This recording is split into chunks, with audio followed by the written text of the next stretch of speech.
Your fave girlies are back once again. We survived another week of being called an OS on the internet. I'm sure you guys will say who told you by your faves or who told who told you that by your faves. But we know that. We know because that's that's the only reason why you dedicate so much time of your life to come on our comments to insult us for no reason. I mean, that's your business. That's your cup of tea.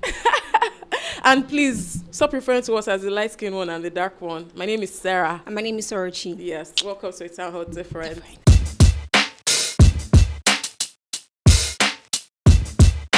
We have a special guest with us today.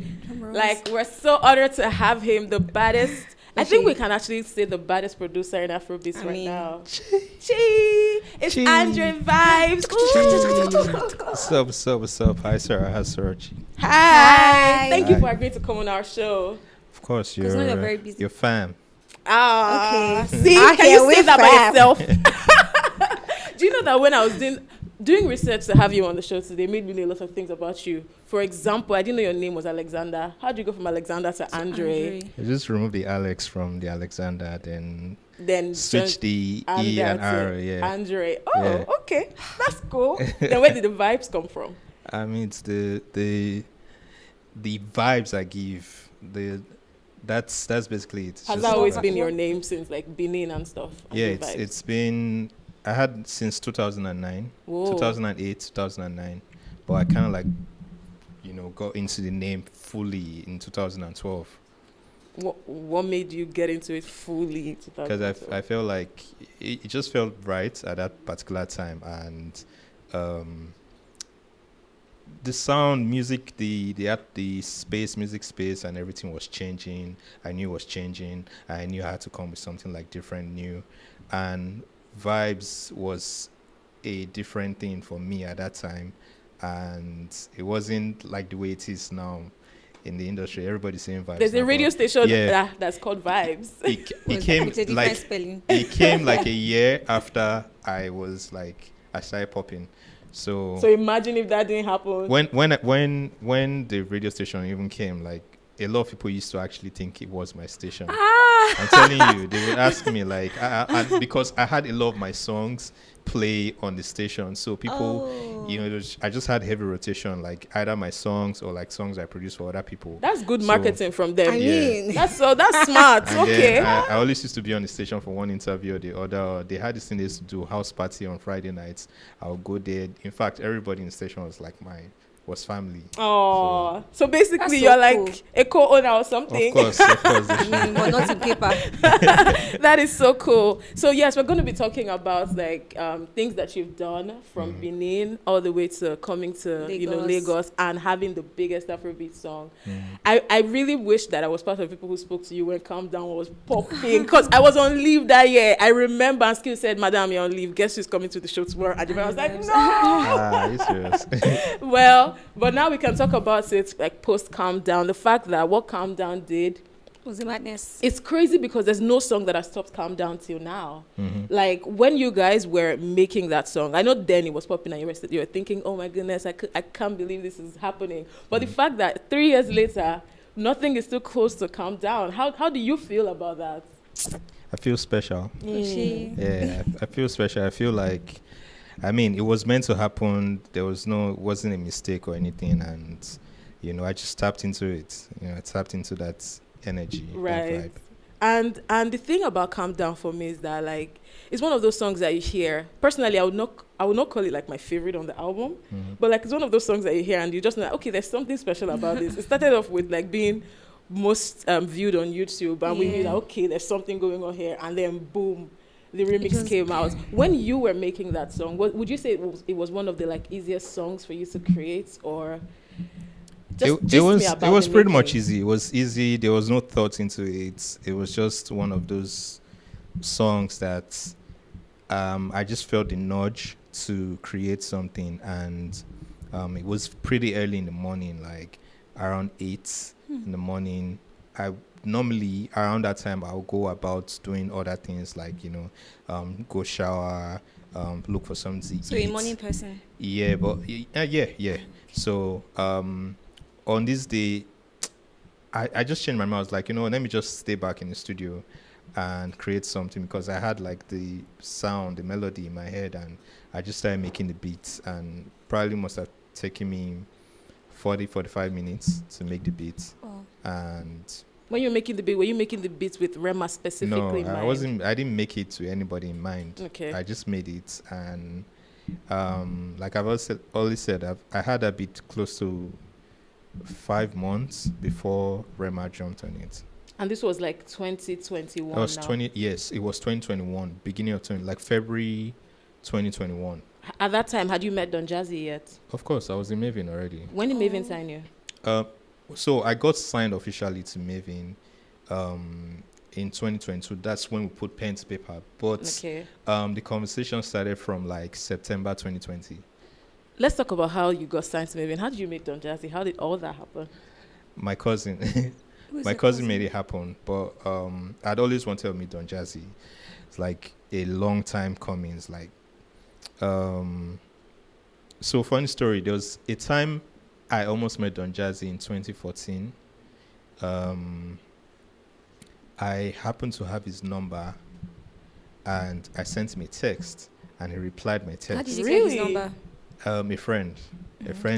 What did you send him in the text that made him reply? I was going to work with him. I wanted to collaborate with him, like for him to like co-produce on the project I was working on. At that time, I was working on my dad's project. Yes, so we'll talk about your dad. Yeah, I was working on my dad's project, and I felt like, I knew he was already like a fan of my dad at the time, so I felt like it would be nice, for a Don Jazzy touch to be on this project.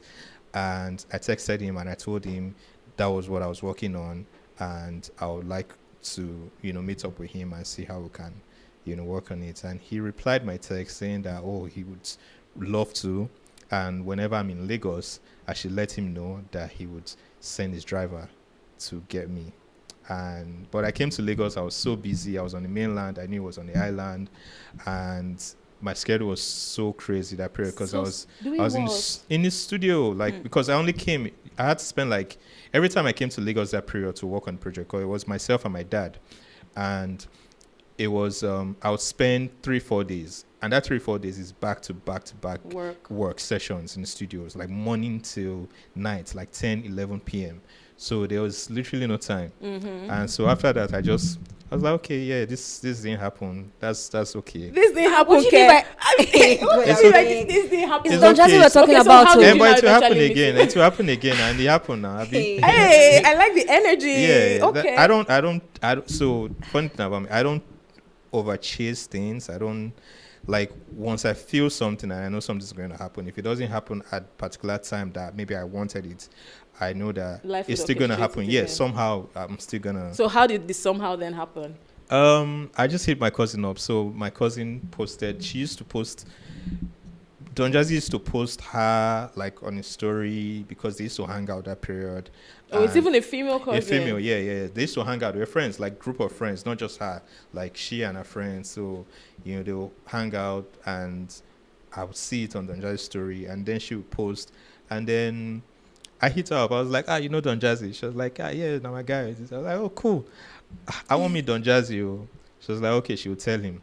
And then she told him, and then he said, no problem, he will meet me when he's ready, that the studio is not ready. So at that time, I didn't understand, but because I didn't want to see him. Like, I just wanted to see him. Do you understand? But he was already thinking work. Yeah, I guess he thought it was, because she already also told him I was a producer. Yeah, so I guess he'll think it's work, which it was at the end of the day. But I just wanted to tap from his anointing. And then, but I didn't get to see him until 6 months later. So, wow. And he was the one who reached out finally, because me, I'd even, for my mind, I don't think so. I was like, Baba, don't forget me, Sha. But so January 2020, he reached out through my cousin, because I didn't have his number this time. He reached out through my cousin. But you even lost the number. Well, like, there was Instagram. Why did you send him a DM? He wasn't following me now. I don't know whether I will see it now. Like, okay. Yeah, so, and I mean, to be honest, I stopped sending people DMs or emails or whatever since, like, since maybe 2012, 2013. Why? I'd sent a lot of emails. At that time, it was emails. I sent a lot of emails to celebs. I had a few celeb artist numbers and reached out to them, and they always put me on LinkedIn. So I was because you never blow now. Yeah, so I was like, I'm not savvy pursue person. So what I'll do is I'll just keep working on myself, and I'll build my own stuff by myself. And see that thing. If not see me now, I will see me later. You see me when I built my own stuff, and you respect me. Do you understand? So I had that mindset. So I didn't think. At first, I told you he wasn't following me. So I just felt like, among his millions of followers, how's he going to see my DM? He reached out and told me that he was ready to see me. I should come to the studio. So I went to the studio to see him. I hope you went there immediately. ASAP. You don't have to wait for ASAP.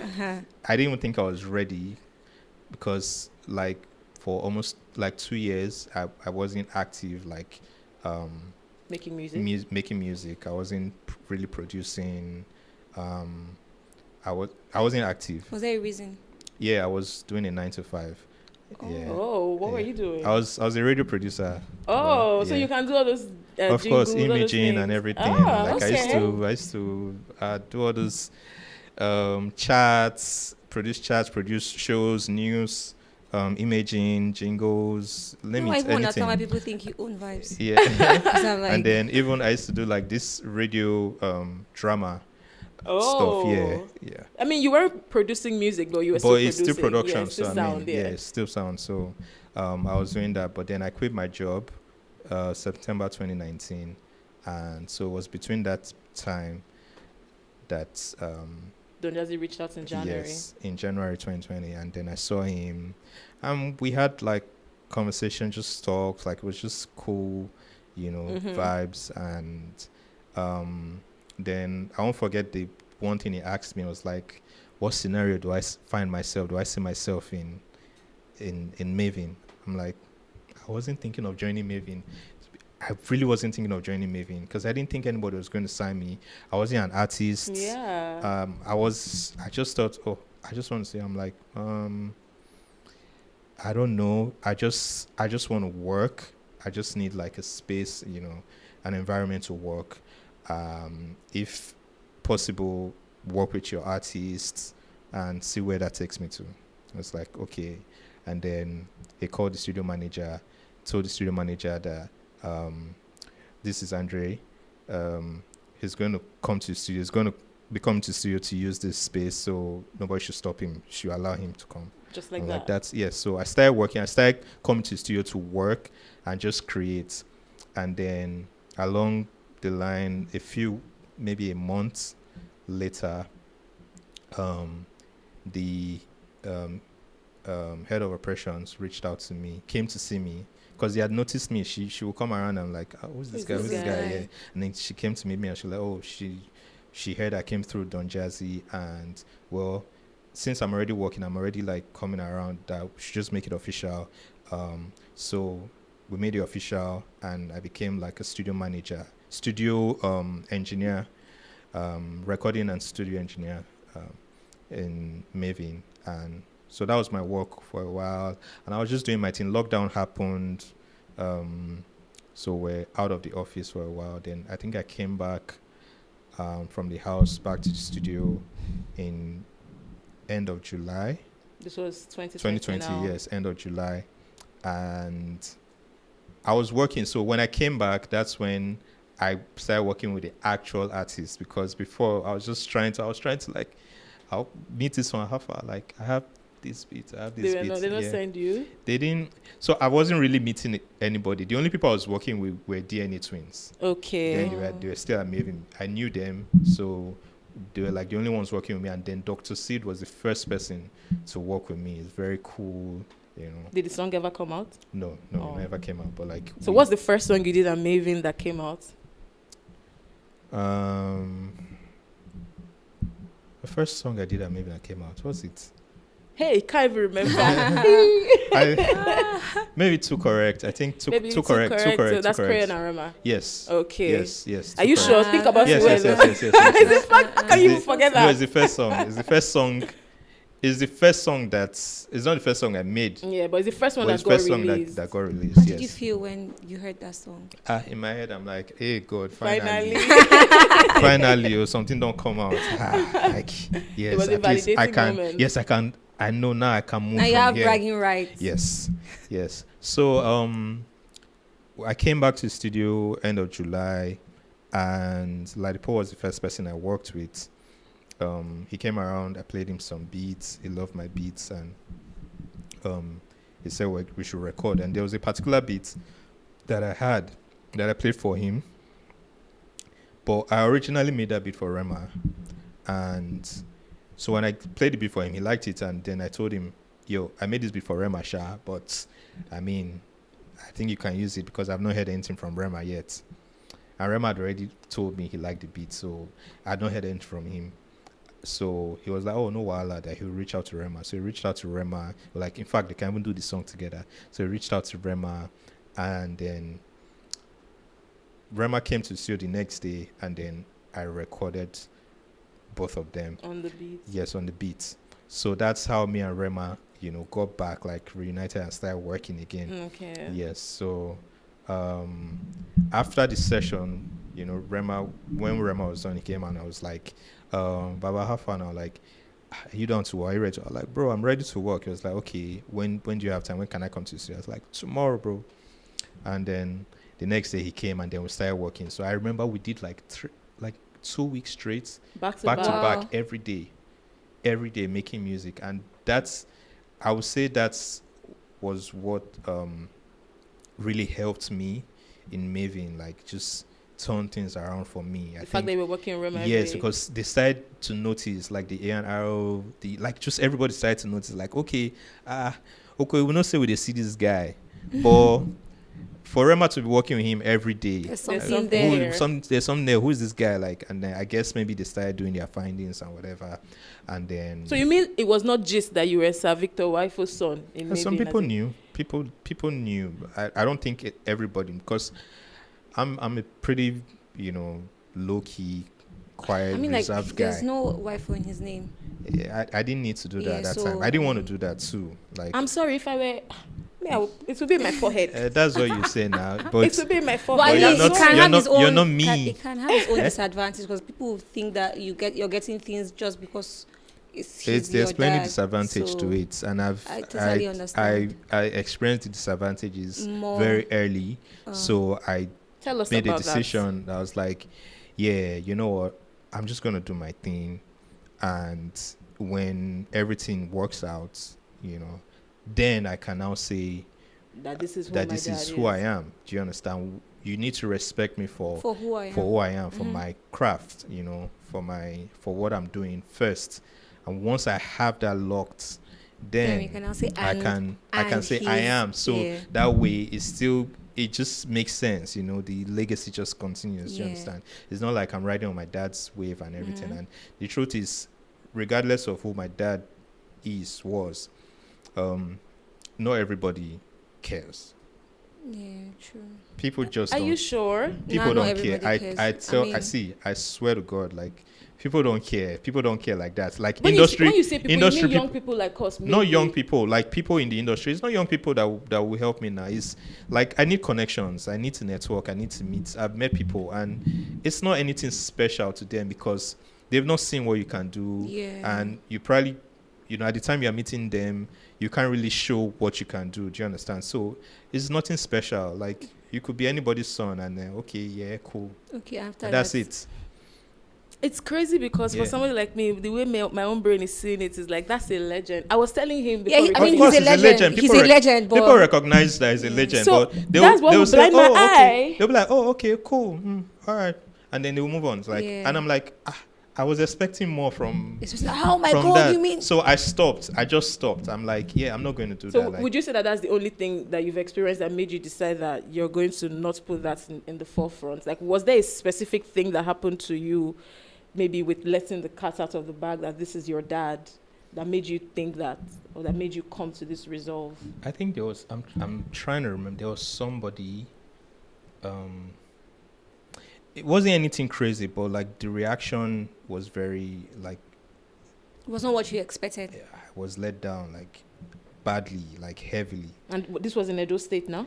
Yes, I was in Benin at that time, but the person was a mainstream artist, and you know, I introduced myself and this that and he was just like, okay, and then I'm like just like that, just that.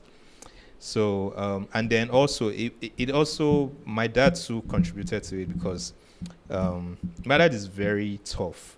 He's very tough, and he's the kind of person that would, you have to work and get your own thing. Don't use my like. It's not like he would not say don't use my name, but like he was just giving me this energy of like, Omal, go and get your own stuff by yourself. Because there are times I'll meet him like, oh, I want to do this, or can you connect me to this person? And that's very typical of African parents. Yeah, and it was nothing. So I was like, okay, now like this it be okay now. Make I just work they go.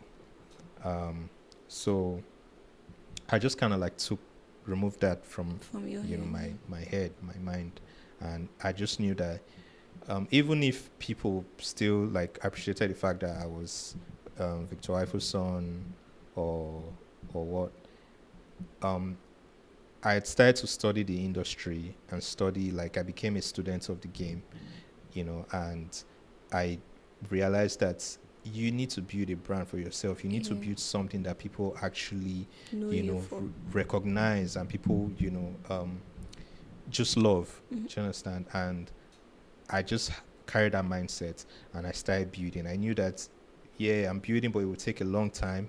But at the end of the day, it's going to be all worth it. So and I just... It's definitely worth it. I mean... I just started building and building and building, brick by brick, brick by brick. And, we're here today. Glory to God. Yes. So I saw that you produced Omale's. She go, yeah. Yes. So that was my actually first breakthrough song, mainstream sort of song in the industry. First album. Exactly. The first EP. Let's talk about that. Yeah. Tell us, how did that happen? Who reached out to who? How did you and Omale meet? And I hear Omale has producing. He's a producer too. Yes, he has a producing background as well. Yes. So what is it like, or what was it like? I didn't know him from anywhere. It was Valentine. That's the person who signed Omale that I knew. Valentine was my colleague at Valo. Okay. Valo was my colleague. At where now? At Sound City. At the radio station. Oh, the station you worked at was Sound City? Yes. Oh, did they owe you too? Jesus. It's true. I quit my job. Because I quit my shame. job. So that's... Yeah. But Valo was my colleague. And so when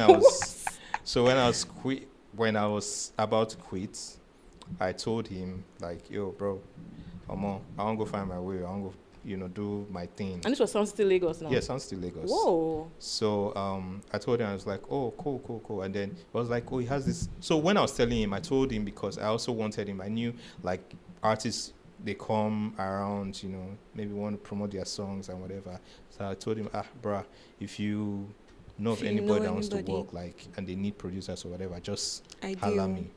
And it was like, oh yeah, that's true. So like, I get this artist or I get this boy, we will just sign. If they do anything later, we figure, say, I'm like, why not?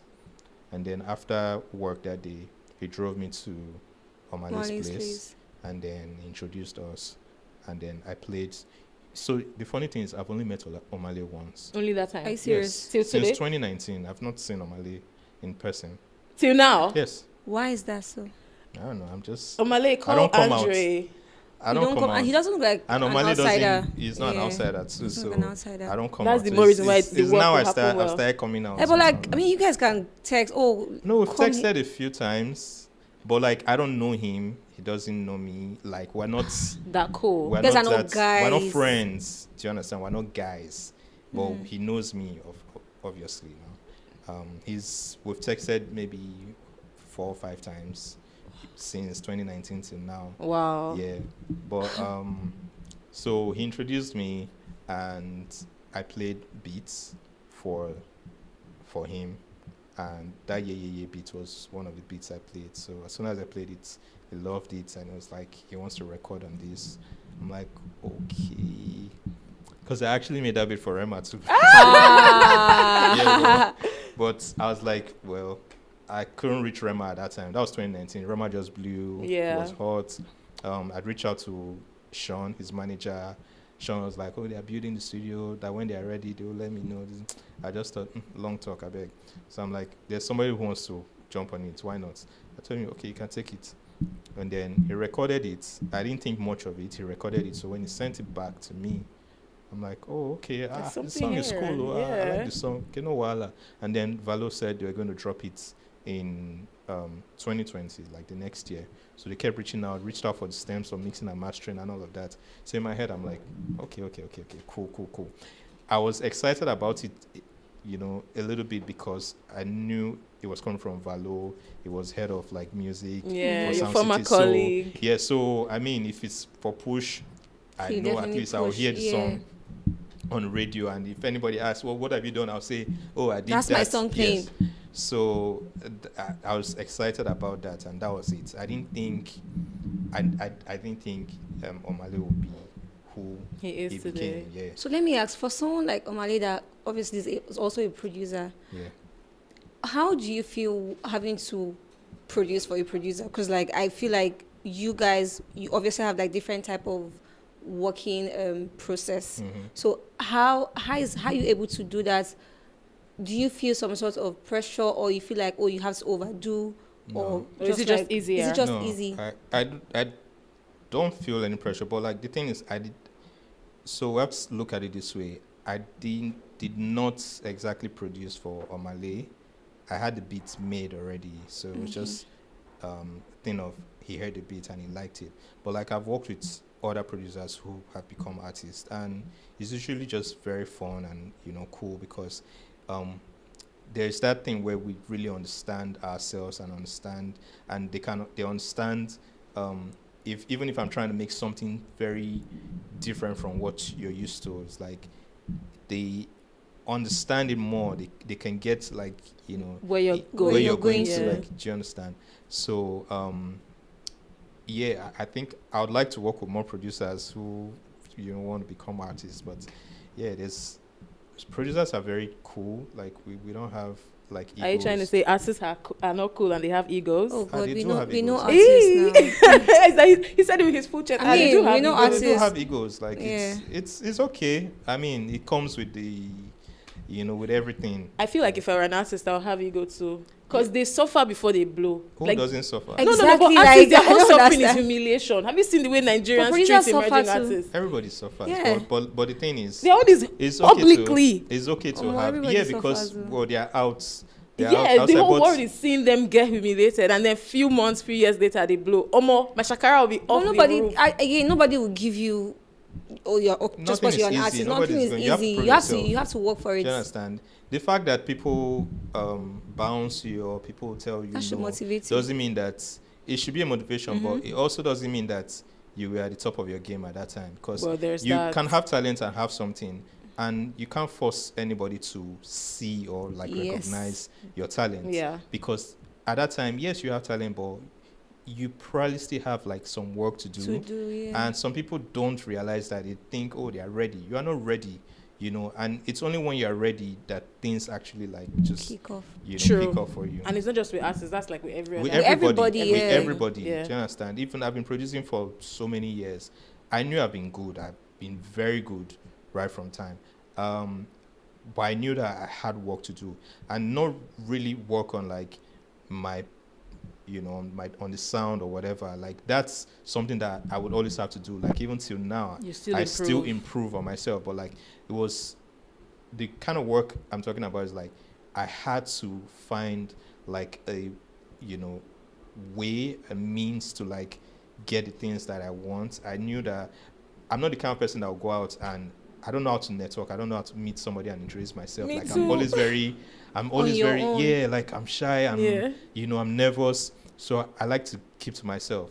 So once I realized that, oh, this is my weakness, what I did was to now look for people that could be around me that can make Ginger that you. not necessarily ginger me. They can make that connection happen, make that conversation with who I want to talk to happen, Right. and then I take it up from there. Right, Do you understand? right, So right. there are things like there are little things. You can have the music and you don't have this other thing about you. Yeah. You don't have the personality. You don't have the aura. Yeah. Do you understand? I don't think- That one day, like you can be talented and you don't have the zero aura. Yeah. And Zero. nobody's going to see anything until maybe you're able to Do you develop know that any part. artists with zero aura? I know somebody that used to not have aura, but now has Who's aura. that? If I say it now, I know.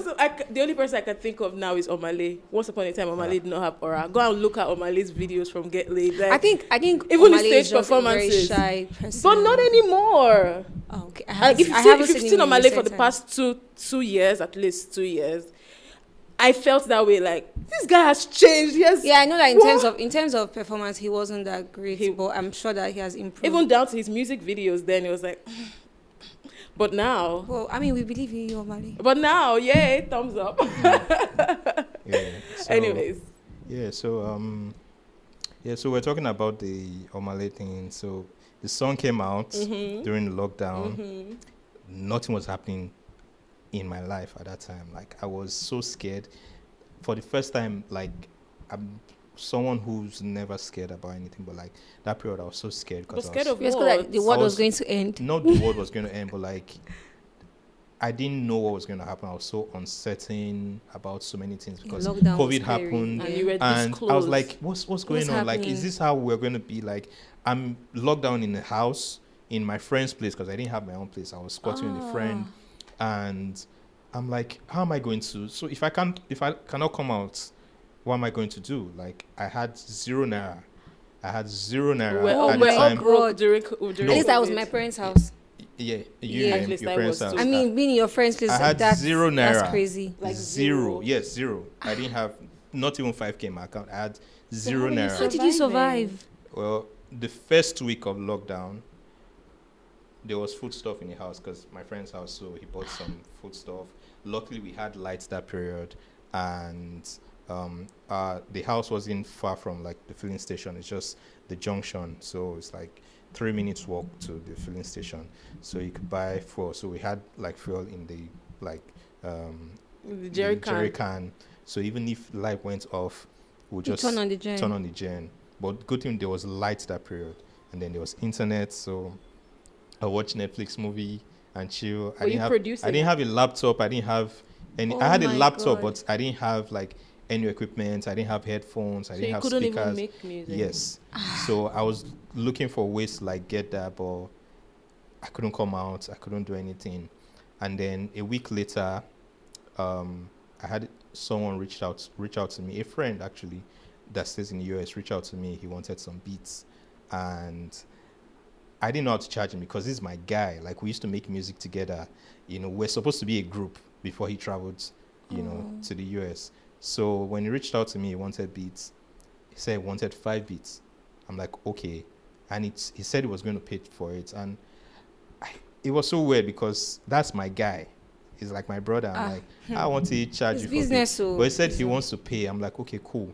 And he asked me how much. And I'm like, I swear I was struggling Eh? to No. tell him how much, And this I was wanted. during COVID. Yes. This was just a week after like the lockdown. Okay. The lockdown started. And I ended up charging him 20K for each beat because he's my guy. No. Because he's my guy. So I'm like, yeah. And so I got 100K from the 5 beats. And 100K was big money at that time. Because you were broke. We're broke. We're in the house. There was nothing to do. It's not like we were going out. Yeah. I just needed at least 100K in my account. And then I sent the beats. He liked them. A week later, he reached out again for more beats and sent Another 100K. another 100K again. And then, by this time, I have like 200K. And then I think after that, 2 weeks later, Omale dropped. Right. Yes. As soon as the Omale EP dropped, it was like overnight, everything just turned around, just switched. My Twitter got crazy. As at that time, I think I had like 500, about 500 followers or something. my followers went up to about 3K. Whoa. Wow. Then my Instagram I was less than 2K. My Instagram went to about 5K. From just that project? Yes, and I was getting mad notifications like crazy. I'd never Were you gotten that much engagement. I wasn't scared, but like I had not gotten that much engagement because the night it dropped, like I remember 5 a.m., 6 a.m. I was still sleeping. My phone was just doing pom pom pom pom pom. Like, what's going on? What's happening? And then I picked up my phone, like, see notification. I'm thinking, did anything happen? Like, did I go and tweet something that, you know, that people is are trending? coming for Yeah. you for? And then I checked. I was seeing people just talking about the EP and they loved it, and they're talking about like the Yeah Yeah Yeah song, and I'm like, oh, that's crazy. And remember when the EP dropped, the Yeah Yeah Yeah was the only song they had a visualizer for and everything. Wow. So yeah, people loved it, and then from there I just started having people hit me up and they wanted to work. Yeah, they wanted to work, and people were actually sending me money without even seeing me. Whoa. And then by And this not time, 20K, Abby. no, not 20K. So by this time I'd gone up to 250K. Before I was struggling. I'd never really had anybody pay me 250K before then. Yes, the highest I'd received was 150, and I must have done that like twice. Whoa. Yeah, so this time I charged 250. They were willing to pay. I was like, okay, yeah, let's take it up. And I took it to 300. From 300, entered 400 to 500, and they were still paying.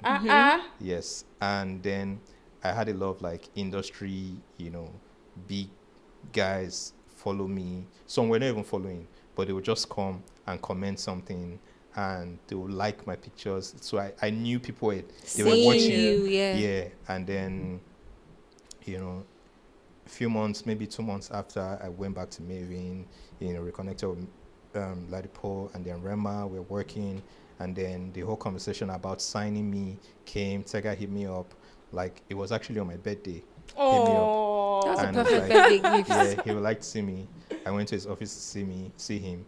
We had a conversation, you know, and then 2021 February, or no, 2021 March, they sent the first draft of the contract, and you know, that's how, you know, conversation started. Review, come back to this, and then I have a good contract. That's all I know. And period. Yes, and like I said, the first stuff that I put out was Too Correct in Maven. So that was the first song to come out that I produced under Maven.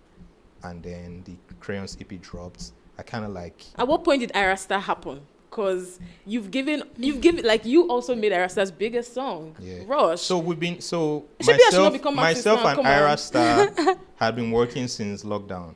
Right. Yeah, she was already, maybe she was in the academy.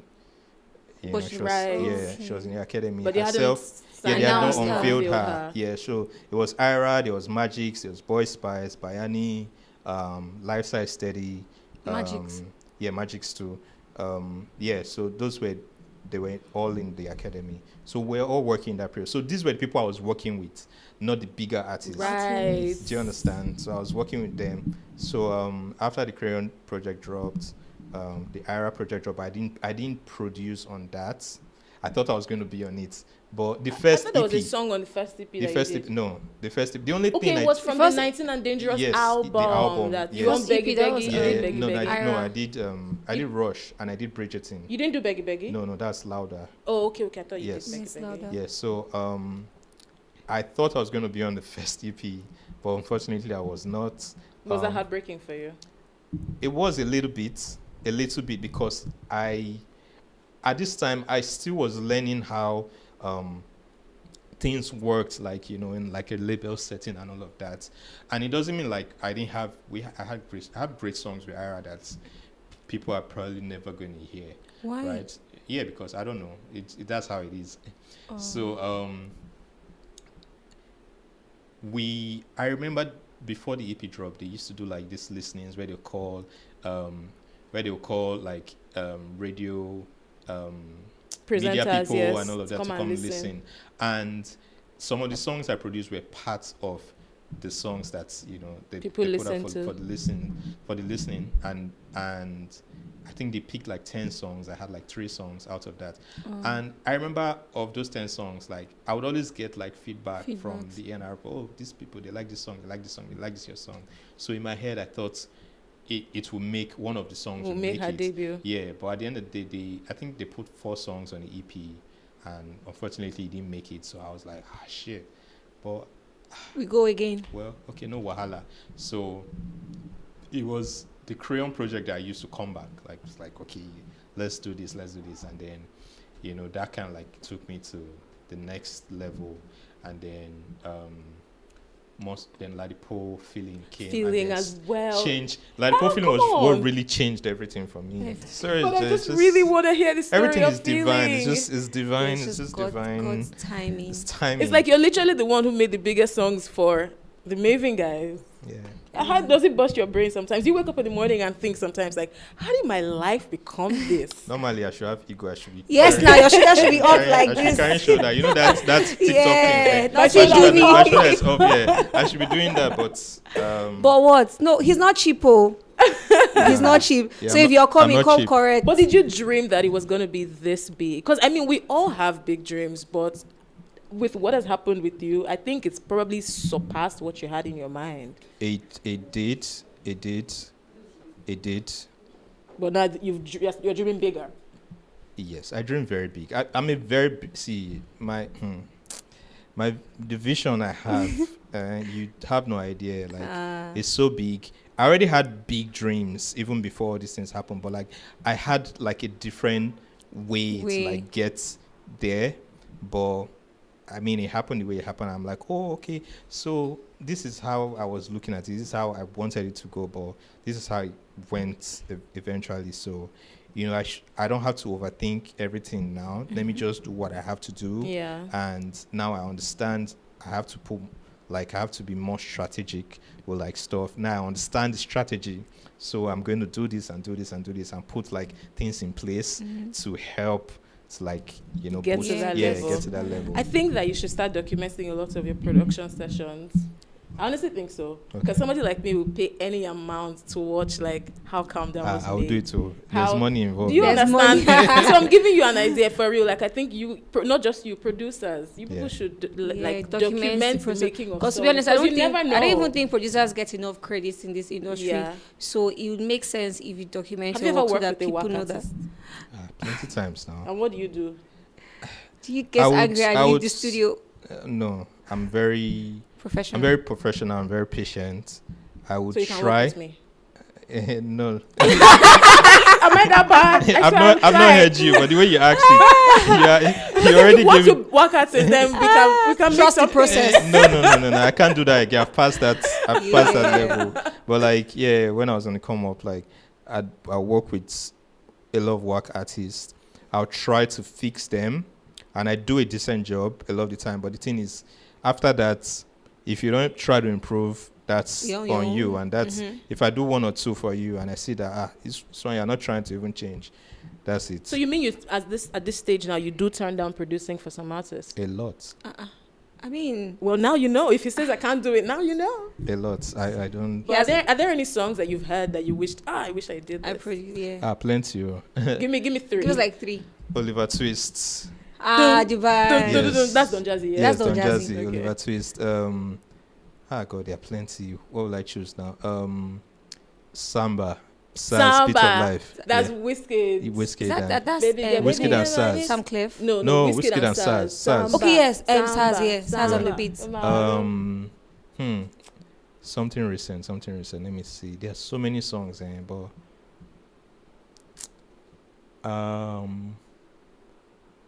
I like. Which one will I choose now? It's so hard.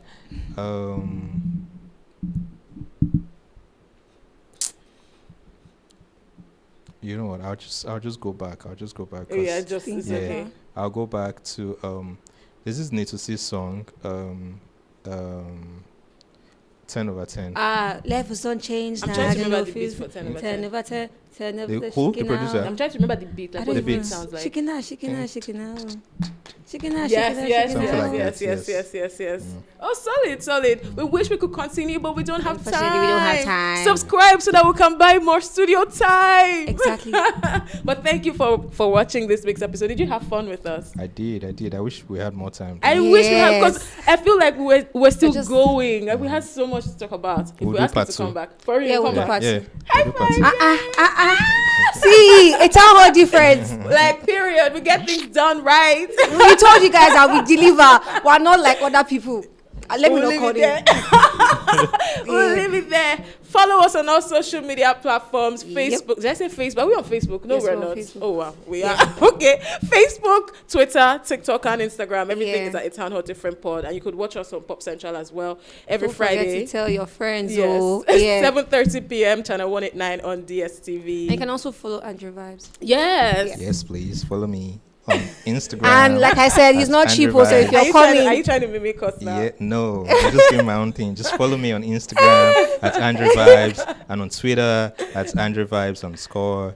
And I'm on TikTok now. Please help me to. Are you dancing on TikTok? I've not started dancing. You should. See, you dance today. We'll dance. You dance. Okay, I will dance if you follow me. I will dance if you follow me. Okay. Oh my God. We'll see you next week on the next episode. Bye.